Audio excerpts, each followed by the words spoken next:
So with the open authentication here, this gives us a way that allows us to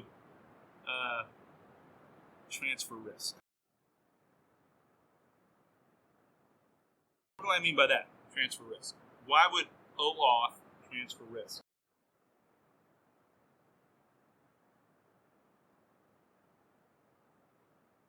Well, if you create a web app, let's say, or some sort of application, and you're managing the user IDs and passwords, there's a good chance that you're going to get overwhelmed because people are going to do what? Forget their user IDs, forget their password. So then we might code in some stuff to say, click here if you forgot your user ID, and then we ask some other cognitive questions. Or we say, hey, if you forgot your password, click here. And we'll reset your password and send you a new one. And because of that, user ID management is quite a big overhead for a lot of web apps that are out there.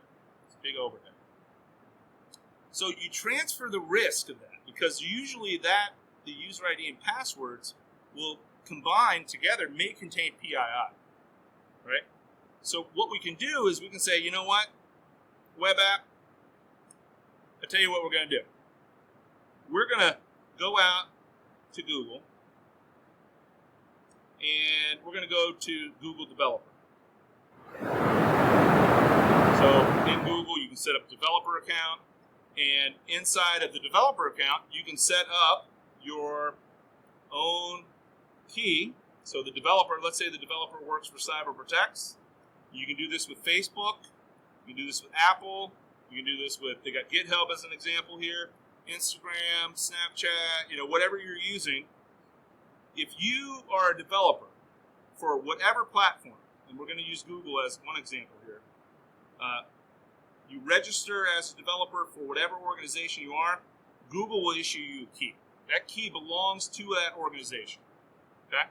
What you can do with that key is now you take that key and you put that key into your web app right here. And what that does is that immediately allows the trust between Google and your web app to exist. So these two now have what we called earlier the realm of trust between the two. Right? So we create that realm of trust because Google now issued a key.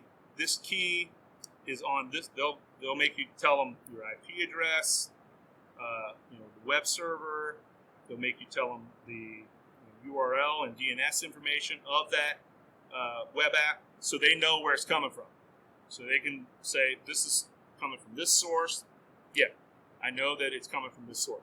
So why is that important? Well, instead of you taking care of all the PII, now when all these users want to come in and utilize, it's essentially a proxy. They hit up your web app. They want to authenticate with Google. They click that authenticate with Google. What your web app will do is it will pass that person right over to Google. Then you authenticate with Google. And then if you provided the right stuff for Google, then Google will pass back and say, yes, authenticate them. They've been authenticated, let them in. And Google provides you with less than 50 lines of code. All of them do this. Facebook, Instagram, Apple, all the big dogs out there that allow this open authentication.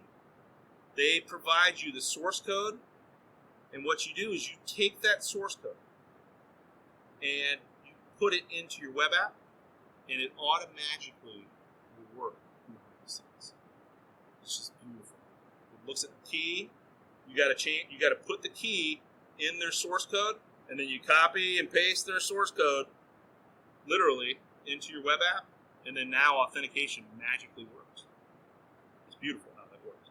And what they do is when they send this back saying, hey, this person has authenticated to Google, you can trust it because you trust Google, you can trust this person because they've authenticated.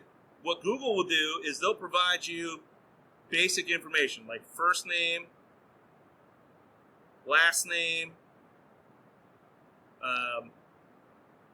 and probably their Gmail account. So ben.c.mcgee@gmail.com.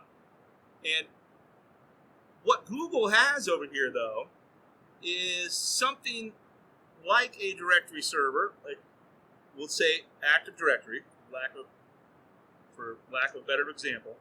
And underneath it here, they have your object deep in the bowels of their directory server. And so when you go and register or try to log in with an app over here using OAuth Authentication, it hits the Google provisioning service. That Google provisioning service will come down, check your user object, and then provision you coming back. And really, for anybody who is interested in doing any type of development, being able to transfer the risk to one of these 800-pound gorillas like Microsoft or Google or any of the other big guys that are out there, they've spent tons and tons of money making sure their stuff works. So there's no reason for us to develop a user ID and password if people want to use that single sign-on. If people still want to log in, they're going to forget it. They're going to forget it, right? Or they're going to write it down underneath their mouse pad or the keyboard, and we might be able to find it. So I say that because you'll probably see some of the trickier questions on your exam. You'll probably see the word federated identity. You'll probably see SAML. Know that SAML and SPIML are both XML based. And I showed you that format where they have those little caret tags in it. We'll call them alligator tags since we like gators around here. Greater than and less than sign. But that XML is how that SAML and SPIML is sent back and forth. And same thing with the open authentication. It's going to give you just an object that you can send back and forth.